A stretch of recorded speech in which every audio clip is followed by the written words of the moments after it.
I mean, Robert Jenrick has come out and said that Rishi Sunak only went ahead with a package of immigration measures because he threatened to quit. I mean, does Sunak care? No, he does care. He does care about immigration, but there's clearly more we can do. So I think that, the premise of your question is, of course he does. It was in his 5 pledges for a reason. It was the bottom one of the 5 pledges in terms of stopping the boats because it was the hardest one to do, frankly. And so, yes, we are dying on a hill that is really difficult to sort out. But what we need to do about it is, first of all, illegal immigration, get that Rwanda bill through. It's not a single solution, but it does act as a deterrent. On current projections, if you can actually reduce the people coming over by boats by something like 2%, then the costs of Rwanda are covered anyway. In terms of legal migration, clearly we do need some migration, but at 672,000, way too high. So tackling the student dependencies that we've been doing, and other measures. These are things that do take time to come into the system and work their way through the system. They do take time, but Henry, I'll throw it over to you. I mean, we have got a former immigration minister saying that he was trying to talk to the Prime Minister at their fortnightly meetings about immigration, and the Prime Minister was refusing. Yeah, and not just Robert Jenrick, also Suella Braverman, when she was Home Secretary, was trying to have conversations with him about this, so she says, and wasn't able to have those conversations, which to me shows a distinct lack of engagement from the Prime Minister's point of view. Now, OK, let's be fair. Prime Minister's a busy man. He's got a lot on his plate. But this was one of his 5 pledges, and unless he's totally out of touch with the British people, he should be aware that it might be the 5th on his list, but it's about the highest for the British people.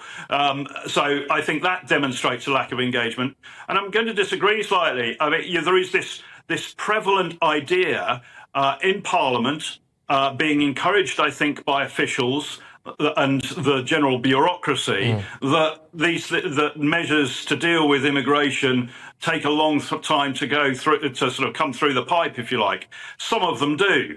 Things like Rwanda, most certainly, as we've seen, do. But I've helped 14 countries to rewrite, redevelop, reform their entire air, land and maritime borders to deal with such things as prolific opiate smuggling from Afghanistan into Central Asia, that sort of thing, and counter-terrorism in the United States. It can be done, and it can be done in 8 months.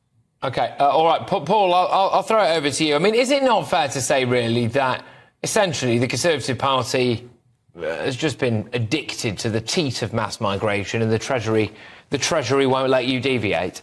I don't know. I don't think the government has. I mean, you've seen, first of all, going back to the split between legal and illegal, you've seen a massive spike around Europe on illegal migration, and ways we've managed to cut, although, as you reported, the high level of numbers at the moment, we have cut some routes from Albania, notably, and those kind of things, whereas in other areas, it's still going up. Around Italy and the Mediterranean, it's still going up quite considerably. In terms of legal migration, we as a country have been overly dependent on legal migration for a number of years. As I said, we do need some, but there's the default option for a lot of companies and public sector to go internationally to try and find jobs rather than looking at domestic training, and then finding the skills that we want. All right, look, just before I go back to Henry, Paul, I've got to ask, you say it takes time and things like that, and I'm asking whether or not the Prime Minister cares.